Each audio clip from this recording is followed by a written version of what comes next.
İsa izine dolanıp gelenne halk onu kızgın karşıladı. Sebebi hemmeler ona garaşýardy. Şol wagt sinagoga yol başçylaryndan Yairus adly bir adam gelip İsa'nın ayağına yıkıldı ve ondan öýüne barmagyny haýyş etdi. Munun sebebi onun 12 ýaşlarynyňky ýekece gyzy ölüm ýasygyna ýatyrdy. İsa ol ýere gidip barýarka, mähelle onu her ýandan gysyp gowurup barýardy. Mähelleniň içinde 12 ýyldan bäri gan akma keselli bir ayal hem bardy. Ol hiç zatdan hayır tapmandy. Ol İsa'nın arka tarapından barıp, onun doğununun sıyına elini degirdi velin, şobada gan akması kesildi. İsa, "Ma kim elini degirdi?" deyip soradı. Hiç kim boyun almadı.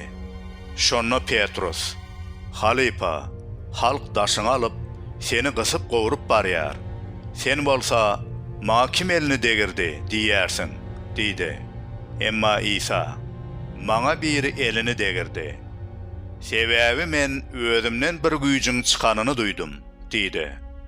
Ayal eden işinin mundan aňyry gizliň galmajakdygyny bilen soň titräp gelip İsa'nın ayağına yıkıldı. Ähli halkyň öňünde özüniň näme üçin İsa elini degirenligini, şobada hem şipa tapanlygyny gürrüň berdi. İsa ona, "Ey naçar, imanyň saňa şipa berdi. Arkaýyn gidiber," diýdi.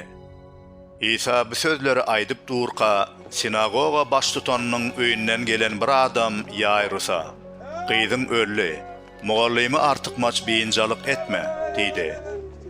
Emma İsa muny eşidip ona, "Korkma, diňe iman et, gyzyň gutular," diýdi. İsa onun öýüne gelenne Petrus, Yohanna, Yakup we gyzyň en atasyndan başga hiç kime özü bilen içeri girmäge ruhsat etmedi. Hemmeler ağlaşıp ýas tutup otyrdylar. Emma İsa, "Ağlamaň, ol ölenok, uklap ýatyr," diýdi. Adamlar gyzyň ölendigini bilýänlikleri üçin onun üstünden güldüler.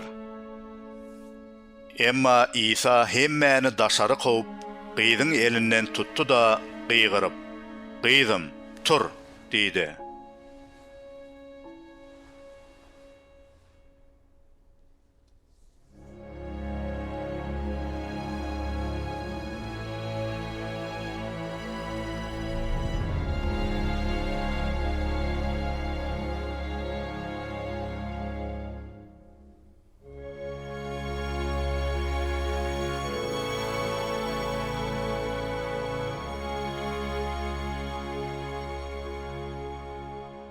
Gyza can giyirip, ol şobada yerinden turdu.